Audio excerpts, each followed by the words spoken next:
back in certain directions on them? Well, I think that the politics of healthcare continues to play itself out. And as I said, one of the big factors all through this debate was what is the appropriate role for government. Georgia has said that they don't see it as being in the best interests of their state to have a risk pool. Fortunately, the policymakers anticipated those kinds of decisions and now set as a backdrop or a backup the federal government to be able to come in and fill that void if the state isn't prepared or able to do it themselves. So I think you're going to continue to see, first, some real effort at trying to continue to have this debate about what is the appropriate role and how that will affect the infrastructures in each state will be one of great interest. But I think the bottom line is that we all recognize that we have a job to do here. And I think the real key word, and I think both of our other panelists have used it, is the word empowerment. We can empower. If we tear down the silos and empower every participant to use the tools that we now have, I am really confident that over time we can accomplish a great deal. We've got these tools, we've got to use how to use them, understand how to use them well, but the bottom line is we can go a long way to reaching that goal line if we recognize those tools and use them as they're anticipated. The insurance commissioner of Georgia is a Republican who's running for governor. You smell politics. Oh, I do. I mean, obviously, you're going to see, I think there are genuine concerns, but I think there's also continuation, as I said, of the political context for this debate playing itself out over and over, especially on the conservative side. If you already have concerns about the role of government, you're going to continue to voice them and use whatever vehicles you've got to express them. I don't think it's long-lasting. My guess is that this, like Social Security and the Federal Reserve System and a lot of these institutions that saw initial opposition, substantial opposition, become pretty significantly supported as time goes on.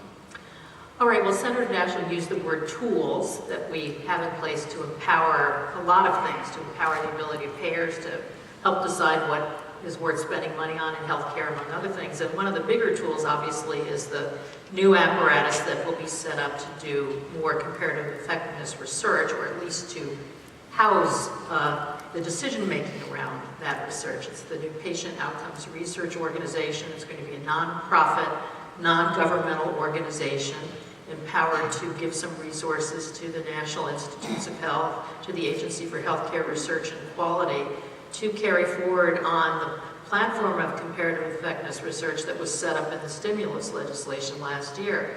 Doug, how is all of this going to play out, and what does it mean for biopharma?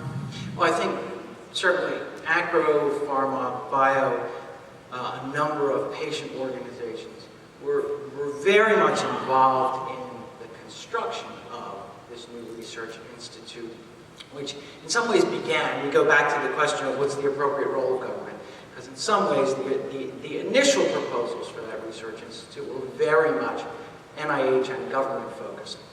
I think where we've gotten to is to a much better place, which is a public-private collaboration in which all of the stakeholders, industry, as well as government, as well as patient groups, will be represented in that. I think we felt it was important that government alone, in its three roles, as payer, as funder of research, and as regulator, it was important that government alone not actually shape the agenda and the research portfolio for comparative effectiveness.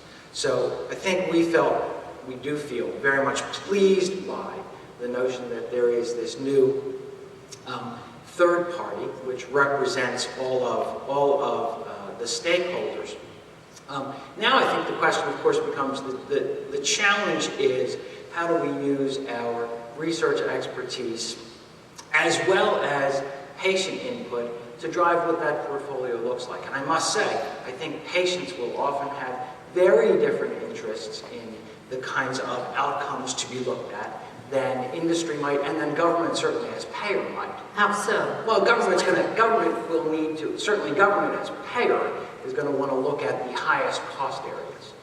And interestingly, patients often want to look at things that affect them much more directly. They may or may not be high cost areas. So I think patients are going to drive some of that conversation quite differently than if the government alone were doing this. I think one of the things we need to do now is to look at, so what's comparative effectiveness research really going to look like? And only a small percentage of comparative effectiveness research is likely to be de novo clinical trials. In fact, most of it will be based on existing data. So like drug safety surveillance, it's going to be based on experience data, on prescriber data, on clinical data from electronic health records.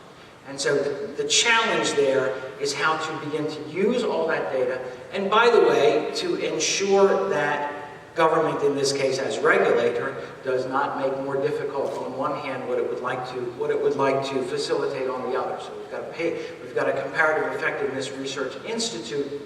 Meanwhile, we in an earlier set of legislation in the stimulus package of 2009 enacted a lot of new privacy HIPAA regulations, which have the potential to make it much harder to use big data sets. So I think it's not surprising that government sometimes does on one hand what it undoes on the other. But I think we will want to ensure that that research institute is not hamstrung in terms of its efforts to use as much data as there is.